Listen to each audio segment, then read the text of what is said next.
Hello all welcome to IAC. So మనకి రీసెంట్గా IBPS RRB regional rural bank 2024 notification అనేది release అయింది. అయితే ఎవరైతే ఇప్పుడు మనకి రీసెంట్గా గ్రాడ్యుయేషన్ కంప్లీట్ చేసుకుని ఉన్నారో సో వాళ్ళకి ఇది ఒక మంచి ఆపర్చునిటీగా చెప్పొచ్చు. అండ్ వాళ్ళతో పాటు మనకి బ్యాంక్ జాబ్ లక్ష్యంగా ఎవరైతే ప్రిపేర్ అవుతా ఉన్నారో సో వాళ్ళకి ఒక మంచి గోల్ ఉంటుంది కదా, PO ఆఫీసర్ అవ్వాలని, లేదా మంచిగా మనకి రీజనల్ రూరల్ బ్యాంకింగ్లో ఒక మంచి మనకి ప్రొఫెషనల్ జాబ్స్లో ఉండాలి అని చెప్పేసి ఇట్లా చాలా మందికి ఈ బ్యాంకింగ్ సెక్టార్లో ఎస్పెషల్లీ RRB మీద ఫోకస్ చేసే వాళ్ళు ఎక్కువ ఉంటారు. వీళ్ళందరికీ ఇప్పుడు ఈ నోటిఫికేషన్ అనేది ఒక మంచి ఏమంటారు ప్లాట్ఫామ్గా చెప్పొచ్చు అనమాట. దీనికి సంబంధించిన డీటెయిల్స్ ఏంటి, అసలు మనకి క్వాలిఫికేషన్ ఏంటి, అండ్ ఎగ్జామ్ డేట్స్ ఎప్పుడు, ఇవన్నీ ఒకసారి ఇక్కడ చూద్దాం. సో ఇక్కడ ఇంపార్టెంట్ డేట్స్ వచ్చేటప్పటికి చూడండి, ఎప్పుడు అప్లై చేయాలి ఈ నోటిఫికేషన్లో వచ్చిన వేకెన్సీస్కి అంటే మనకి June 7th నుంచి June 27th మధ్యలో మనం అప్లై చేసుకోవాల్సి ఉంటుంది. అండ్ లాస్ట్ డే దాకా జనరల్గా ఆగద్దు అనమాట. ఈ లోపే త్వరగా అప్లై చేయడానికి as soon as possible try చేయండి. And the next one, so మనకి ఇక్కడ phase 1, phase 2 అని చెప్పేసి ఉంటాయి. Like prelims and mains exam అని చెప్పి, ప్రిలిమ్స్ వచ్చేటప్పటికి వీళ్ళు ఆగస్ట్లో మనకి కండక్ట్ చేస్తాము అన్నట్టుగా నోటిఫికేషన్లో మెన్షన్ చేశారు. అలాగే మెయిన్స్ phase 2 వచ్చేటప్పటికి సెప్టెంబర్ లేదా అక్టోబర్లో కండక్ట్ చేస్తాము అని చెప్పేసి చెప్పడం జరిగిందనమాట. సో ఫస్ట్ మనకి చాలా ఇంపార్టెంట్గా కావాల్సింది ఈ డేట్స్ మీరు జాగ్రత్తగా గుర్తుపెట్టుకోండి. June 7th నుంచి 27th అని చెప్పేసి ఉంది. వీలైతే త్వరగా ఈ డేస్లోనే మనకి అప్కమింగ్ డేస్లోనే మీరు అప్లై చేయడానికి ట్రై చేయండి. And the next one, age వచ్చేటప్పటికి చూడండి. సో మనకి మెయిన్గా ఈ IBPS RRBలో డిఫరెంట్ కేటగిరీస్లో ఇంపార్టెంట్గా చెప్పుకునేది ఈ రెండు, ఆఫీస్ అసిస్టెంట్ ఒకటి, ఆఫీసర్ స్కేల్ 1 లేదా POగా కూడా చెప్పొచ్చు అనమాట. ఈ రెండు చాలా ఇంపార్టెంట్గా చెప్తారు చాలా మంది. సో వీటి కోసమే ఎక్కువగా మనకి ప్రిపేర్ అవ్వడం కావచ్చు, లేదా ఎక్కువగా దీని మీద ఫోకస్ చేయడం జరుగుతుంది. ఆఫీస్ అసిస్టెంట్ వచ్చేటప్పటికి మీకు ఏజ్ ఎంత ఉండాలంటే 18 years లేదా అంతకన్నా ఎక్కువ ఉండాలి. And 28 years మించకూడదు. అంటే 18 నుంచి 28 సంవత్సరాలు ఈ ఏజ్ మధ్యలో ఎవరైతే ఉంటారో సో వాళ్ళు అప్లై చేసుకోవచ్చు.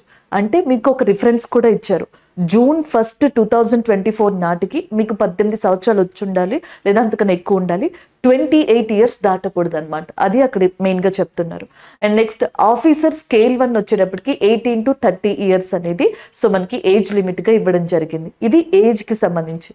మరి క్వాలిఫికేషన్ ఏంటంటే గ్రాడ్యుయేషన్. నేను ఫస్టే చెప్పాను, ఇప్పుడు ఎవరైతే గ్రాడ్యుయేషన్ కంప్లీట్ చేసుకుని ఉంటారో సో వాళ్ళు కూడా ఈ ఎగ్జామ్కి అప్లై చేయొచ్చు. ఎందుకంటే మీకు ఆల్రెడీ అక్కడ చెప్పారు చూడండి, phase 1 అంటే ప్రిలిమ్స్కి సంబంధించి మనకి ఎప్పుడు ఉంటుంది, ఆగస్ట్లో ఎగ్జామ్ ఉంటుంది అని చెప్పేసి అన్నారు. ఇది జూన్ కదా, ఇంచుమించు 2 months ఉంది. మీరు ఒకసారి ట్రై చేయడానికి అండ్ సిలబస్ని ప్రిపేర్ అవ్వడానికి కూడా బాగుంటుంది ఇది. సో మీరు ట్రై చేయొచ్చు అండ్ ఒకసారి ప్రిపేర్ అయ్యి అటెంప్ట్ చేయొచ్చు అనమాట. ఇంకా మిగతా వాళ్ళు ఆల్రెడీ ఎవరైతే ప్రిపేర్ అవుతా ఉన్నారో సో దీని గురించే కూర్చుని మనకి ఫోకస్డ్గా చదువుతూ ఉన్నారో వాళ్ళకి 2 monthsలో ఎంత కుదిరితే అంత రివిజన్ చేసి దీన్ని ఈజీగా మనం క్లియర్ చేసుకోవచ్చు అనమాట. గ్రాడ్యుయేషన్ అనేది దీని యొక్క ఎడ్యుకేషన్ క్వాలిఫికేషన్గా ఉంది. సో ఇది గుర్తుపెట్టుకోండి. మళ్ళీ ఎనీ గ్రాడ్యుయేషన్, చాలా మందికి డౌట్ వస్తూ ఉంటుంది, నేను డిగ్రీ కదా దీనికి అప్లై చేసుకోవచ్చు, లేదా నాది బీటెక్ బ్యాక్గ్రౌండ్ కదా, లేదా నాది ఆర్ట్స్ బ్యాక్గ్రౌండ్ కదా. సో గ్రాడ్యుయేషన్ అనేది ఇక్కడ మనకి మెయిన్గా చెప్పడం జరిగింది. సో దానికి కూడా మీకు June 1st, 2024కి గ్రాడ్యుయేషన్ అయ్యి ఉండాలన్నమాట. సో అది ఇక్కడ మనకి మెయిన్గా ఇచ్చారు. అండ్ ద నెక్స్ట్ వన్ చూడండి, సెలెక్షన్ ప్రొసీజర్. మనకి అసిస్టెంట్ ఒకటి ఉంది, అలాగే నెక్స్ట్ PO ఒకటి ఉంది కదా, ఆఫీసర్ స్కేల్ 1 అని. సో మనకి అసిస్టెంట్కి సంబంధించి, ఆఫీస్ అసిస్టెంట్కి సంబంధించి మీకు ఇంటర్వ్యూ ఉండదు అనమాట. 2 phaseలే ఉంటాయి, phase 1, phase 2. సో phase 1 వచ్చేటప్పటికి ప్రిలిమ్స్ ఎగ్జామినేషన్ ఉంటుంది. And next phase 2 mains examination ఉంటుంది. లైక్ POకి మీరు అప్లై చేసుకున్న లేదా ఆఫీస్ అసిస్టెంట్కి అప్లై చేసుకున్న వాళ్ళకైనా మీకు ఈ 2 phaseలో కామన్ అనమాట. మీరు ప్రిలిమ్స్ రాయాలి, క్వాలిఫై అయిపోయిన తర్వాత మెయిన్స్ కూడా రాయాలి. అయితే ఆఫీస్ అసిస్టెంట్కి ఇక్కడతో అయిపోతుంది, మీకు ఇంటర్వ్యూ ఉండదు. కాకపోతే POకి లేదా ఆఫీసర్ స్కేల్ 1కి ఎవరైతే అప్లై చేశారో మీరు phase 2 అంటే మెయిన్స్ క్వాలిఫై అయిపోయిన తర్వాత ఇంటర్వ్యూని కూడా ఫేస్ చేయాలి. అంటే ఇంటర్వ్యూ ఒకటి ఉంటుంది అనమాట. ఇది యాక్చువల్గా మనకి సెలెక్షన్ ప్రొసీజర్. సో ఏజ్ ఒకటి మీరు నోట్ చేసుకుని పెట్టుకోండి. ఏజ్ క్వాలిఫికేషన్ ఉంటే గనక మీకు ఆ 2 ఎలిజిబుల్ ఉన్నాయా, సో ఇమీడియట్గా దీన్ని అప్లై చేయడానికి ట్రై చేయండి. నెక్స్ట్ వన్ చూడండి, అసలు ప్రిలిమ్స్కి వచ్చేటప్పటికి మీరు ఒకవేళ అప్లై చేస్తే ప్రిలిమ్స్ వచ్చేటప్పటికి ఎలా ఉంటుంది? సో ఇక్కడ చూడొచ్చు, ఆఫీస్ అసిస్టెంట్కి అప్లై చేశారనుకోండి మీరు, మీకు ప్రిలిమ్స్ ఎగ్జామ్లో మెయిన్గా 2 సబ్జెక్ట్స్ ఉంటాయి. ఒకటి రీజనింగ్ అండ్ ఇంకొకటి న్యూమరికల్ ఎబిలిటీ అనమాట. సో ఒక్కొక్క సబ్జెక్ట్ నుంచి 40 క్వశ్చన్స్ ఉంటాయి. ఒక్కొక్క క్వశ్చన్కి ఒక్కొక్క మార్క్ అన్నట్టు, అంటే 40 మార్క్స్ అనమాట. టోటల్గా 80 క్వశ్చన్స్, 80 మార్క్స్కి 45 మినిట్స్ అనేది డ్యూరేషన్గా ఉంటుంది. సేమ్ మీకు ఆఫీస్ అసిస్టెంట్కి అండ్ పీఓ స్కేల్ 1కి కూడా మీకు ప్రిలిమ్స్లో ఒకే విధంగా ఉంటుంది. కాకపోతే ఇక్కడ మీకు న్యూమరికల్ ఎబిలిటీ, ఇక్కడ క్వాంటిటేటివ్ యాప్టిట్యూడ్ అనేది మెయిన్గా ఫోకస్ చేయబడుతుంది అనమాట. సేమ్ మనకి మార్క్స్ వెయిటేజ్ కూడా సేమ్ ఉంటుంది, క్వశ్చన్స్ వెయిటేజ్ కూడా సేమ్ ఉంటుంది, డ్యూరేషన్ కూడా సేమ్ అనమాట. నేను అందుకే చెప్పాను, ఇప్పుడు గ్రాడ్యుయేషన్ కంప్లీట్ చేసిన వాళ్ళైనా సరే, సో ఇప్పుడే అయ్యింది కదా, ఇప్పుడు స్టార్ట్ చేస్తే ఇంకా సిలబస్ అవ్వలేదు, అట్లా మీరు ఫీల్ అవ్వద్దు. ఎందుకంటే మీరు ఆఫీస్ అసిస్టెంట్కి కూడా అప్లై చేసుకోవచ్చు, ఈవెన్ మనకి దీనికి కూడా అప్లై చేసుకోవచ్చు. ఎందుకంటే ఈ 2 సబ్జెక్ట్స్ని మీరు ఈ 2 నెలలు ఫోకస్ చేస్తే సో ఈజీగా ప్రిలిమ్స్ అవుతుంది. సో మెయిన్స్ డేట్ కూడా వాళ్ళు ఇచ్చారు, సెప్టెంబర్ లేదా అక్టోబర్లో ఉంటుంది కదా, ఈ లోపు మీరు మెయిన్స్కి కూడా కవర్ అవ్వడానికి చాలా మనకి ఆ టైం అనేది కన్వీనియంట్గా ఉన్నట్టుగా చెప్పొచ్చు అనమాట. ఎక్కువ ప్రాక్టీస్ చేస్తే గనక మెయిన్స్ని కూడా మీరు అప్రోచ్ అవ్వడానికి ఒక పాసిబిలిటీ ఉంటుంది. ఆల్రెడీ దీని మీదే ఫోకస్డ్గా ఉన్న వాళ్ళకి ఈసారి ఖచ్చితంగా మీరు మీ లక్ష్యాన్ని చేరుకునేలాగా సో దీన్ని ఒక ప్లానింగ్గా చదువుకోవడానికి ట్రై చేయండి. ప్రిలిమ్స్ అయిపోతుంది. నెక్స్ట్ మెయిన్స్కి క్వాలిఫై అయితే, ఆఫీస్ అసిస్టెంట్కి మెయిన్స్కి క్వాలిఫై అయ్యారనుకోండి, సో ఇక్కడ చూడండి మీకు ఏం సబ్జెక్ట్స్ ఉంటాయి. ఆల్రెడీ రీజనింగ్, న్యూమరికల్ ఎబిలిటీ మీరు టచ్ చేసి ఉంటారు కదా అండ్ ప్రిలిమ్స్లో. ఇంకా మెయిన్స్కి వచ్చేటప్పటికి కంప్యూటర్ నాలెడ్జ్ అనేది 40కి ఉంటుంది అనమాట. అలాగే నెక్స్ట్ జనరల్ అవేర్నెస్ అనేది కూడా మీకు ఇక్కడ 40 మార్క్స్కి ఉంటుంది అండ్ 40 క్వశ్చన్స్ ఉంటాయి. అలాగే నెక్స్ట్ ఏదర్ ఇంగ్లీష్ లాంగ్వేజ్ లేదా హిందీ లాంగ్వేజ్కి సంబంధించి 40 క్వశ్చన్స్ అండ్ 40 మార్క్స్కి ఉంటుంది. సో టోటల్గా మీకు 200 క్వశ్చన్స్, 200 మార్క్స్కి ఉంటాయి అండ్ 2 అవర్స్. ప్రిలిమ్స్లో మీకు 45 మినిట్స్ కదా టైమ్, మెయిన్స్ వచ్చేటప్పటికి 2 అవర్స్ ఉంటుంది. సేమ్ స్కేల్ 1లో కూడా సేమ్ ఉంటుంది మీకు ఇక్కడ, సేమ్ క్వాంటిటేటివ్ యాప్టిట్యూడ్, రీజనింగ్, అలాగే దాంతో పాటుగా computer knowledge, general awareness, 200 questions, 200 marks. Time duration వచ్చేటప్పటికి 2 అవర్స్ ఉంటుంది. సో ప్రిలిమ్స్ క్వాలిఫై అయిపోయిన తర్వాత మీరు మెయిన్స్ అటెంప్ట్ చేసినప్పుడు పేపర్ ఇలా ఉంటుంది. మెయిన్స్ కూడా అయిపోతే ఇంకా వీళ్ళకి ఇంటర్వ్యూ అనేది ఉండదు, వీళ్ళు మాత్రం ఇంటర్వ్యూని ఫేస్ చేయాలన్నమాట. అండ్ ద నెక్స్ట్ వన్ చూడండి, ఒకసారి last 3 years cut off. Mostly మనకి చాలా మంది అప్లై చేసేది తెలంగాణ ఆర్ఆర్బీస్కి కానీ, ఆంధ్రప్రదేశ్కి కానీ, కర్ణాటక కానీ ఎక్కువగా అప్లై చేస్తూ ఉంటారనమాట. ఆ 3 స్టేట్స్ కట్ ఆఫ్ ఇక్కడ ఇవ్వడం జరిగింది. 2021లో తెలంగాణ కట్ ఆఫ్ చూడండి 51 ఉందన్నమాట. ప్రిలిమ్స్ కట్ ఆఫ్ ఇది 51 అనేది ఉంది ఇక్కడ పీఓకి సంబంధించి. అండ్ ఆంధ్రప్రదేశ్కి అయితే 52.5, కర్ణాటకకి 44.75. సాధారణంగా మన అందరికీ తెలిసిన విషయం ఏంటి అంటే, ఈ ఆర్ఆర్బీస్లో ఎస్పెషల్లీ కర్ణాటకకి compare to that Andhra Pradesh and Telangana so కొంచెం కట్ ఆఫ్ అనేది తక్కువగానే కనిపిస్తుంది. సో 2022లో కట్ ఆఫ్స్ అనేవి ఇక్కడ చూడండి, కర్ణాటకకి 36 కదా, ఆంధ్రప్రదేశ్కి 53.5, తెలంగాణకి 46.75 ఉందన్నమాట. సో 2023 లాస్ట్ ఇయర్కి తెలంగాణ ఆంధ్రప్రదేశ్కి సేమ్ కట్ ఆఫ్ ఉంది 39, మళ్ళీ కర్ణాటకకి తగ్గింది 35. కానీ మీరు అప్లై చేసినప్పుడు చూడండి, పీఓ ఎగ్జామ్కి అప్లై చేసినప్పుడు మీరు ఆర్ఆర్బీకి రీజనల్ రూరల్ బ్యాంకింగ్కి అప్లై చేస్తున్నారు కాబట్టి మీరు అప్లై చేసే స్టేట్కి సంబంధించి కూడా ఆ లాంగ్వేజ్ ఏదైతే ఉంటుందో సో దాని మీద కొంచెం అవగాహన ఉంటే బాగుంటుంది అనమాట. అప్లై చేసుకున్నప్పుడు ఏ స్టేట్కి అయితే అప్లై చేస్తున్నారో సో దానికి సంబంధించి చూసుకోండి. పీఓకి మాత్రం అప్లై చేస్తే, ఆఫీస్ అసిస్టెంట్ అంటారా సో నో ప్రాబ్లం అనమాట. నెక్స్ట్ వన్ చూద్దాం. సో నెక్స్ట్ వచ్చేటప్పటికి ఇక్కడ మీరు చూసినట్టయితే క్లర్క్ అంటే ఆఫీస్ అసిస్టెంట్కి సంబంధించి ప్రిలిమ్స్లో కట్ ఆఫ్స్ చూడండి. తెలంగాణకి సంబంధించి 2021లో ఎంత ఉంది, 2023లో ఎంత ఉందో చూడండి. సేమ్ ఆంధ్రప్రదేశ్కి కూడా 2021లో, 2023లో చూడండి. సో వీటికి బాగా వేరియేషన్ అనేది మీకు జనరల్గా కనిపిస్తుంది.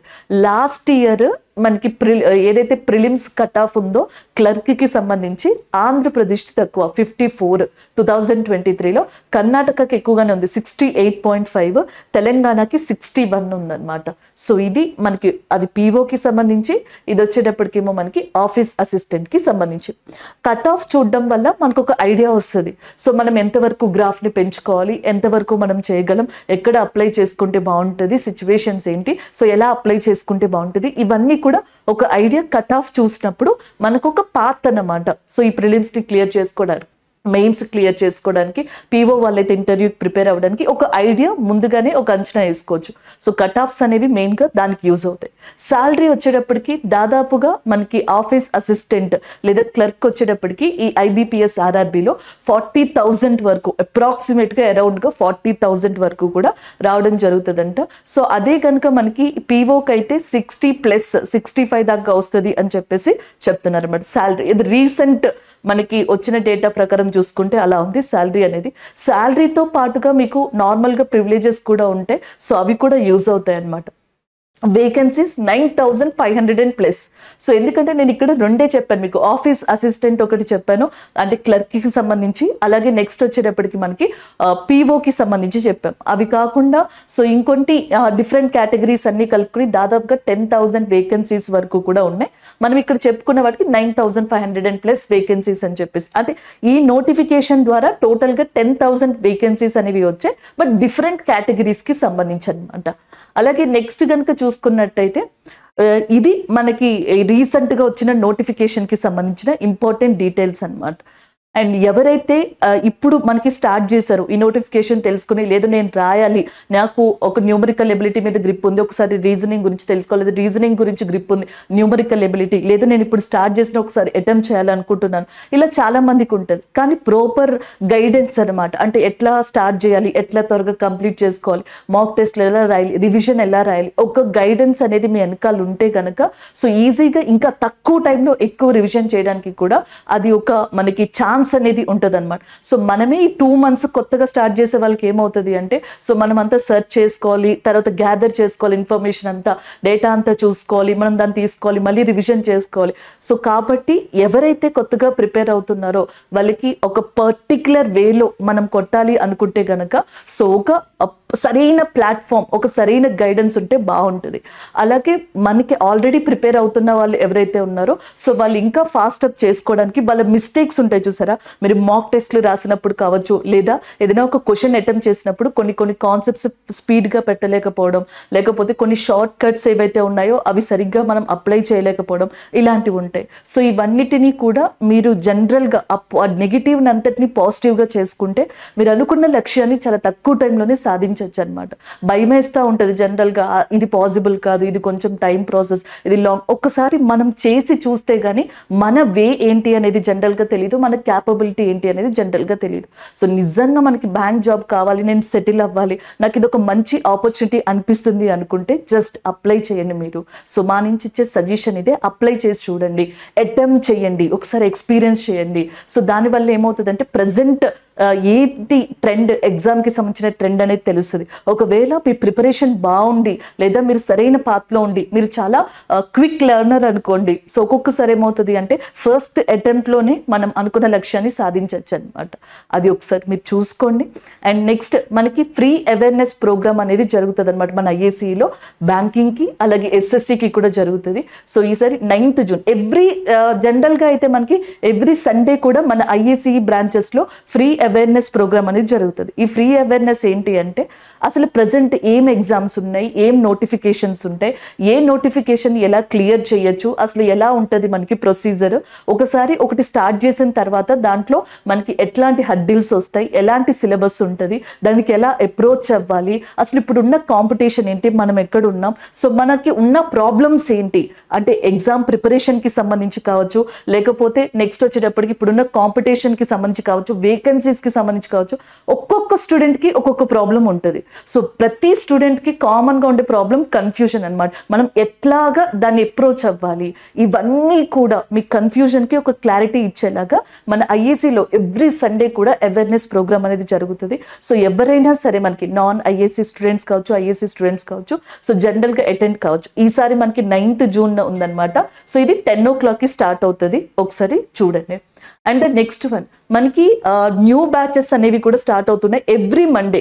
మన IACE బ్రాంచెస్ ఏవైతే ఉన్నాయో అది హైదరాబాద్లో ఉన్న అమీర్పేట్, దిల్సుఖ్ నగర్, KPHP కావచ్చు, ఆంధ్రప్రదేశ్లో ఉన్న విజయవాడ, వైజాగ్, రాజమండ్రి, తిరుపతి, నెల్లూరు అండ్ అనంతపురం. సో ఈ బ్రాంచెస్ అన్నిటిలో కూడా ఎవ్రీ మండే కూడా మనకి ఏదైతే బ్యాచెస్ ఉన్నాయో బ్యాంకింగ్ కావచ్చు, SSC కావచ్చు, ఇవి స్టార్ట్ అవుతాయి. ఈసారి న్యూ బ్యాచ్ అనేది మనకి 10th June ఈ మండేనే స్టార్ట్ కాబోతుంది అనమాట. మీకు ఇంకేమన్నా డీటెయిల్స్ కావాలి కావాలి అనుకోండి, సో కింద ఈ నెంబర్స్ ఉన్నాయి కదా, ఈ నెంబర్స్కి కాల్ చేస్తే వాళ్ళు మీకు డీటెయిల్స్ అనేవి చెప్తారనమాట. సో అసలు దీనికి సంబంధించింది మీ జాబ్ ఏదైతే ఉందో, మీ లక్ష్యం ఏదైతే ఉందో దాన్ని అండ్ మీరు నెరవేర్చుకునే వరకు కూడా మీ ప్రిపరేషన్లో గైడెన్స్ విషయంలో కావచ్చు, ప్రిపరేషన్ విషయంలో కావచ్చు, అప్డేట్స్ విషయంలో కావచ్చు, ఈ మధ్యన చాలామంది స్టూడెంట్స్కి ఎక్కువగా అనిపిస్తుంది భయం.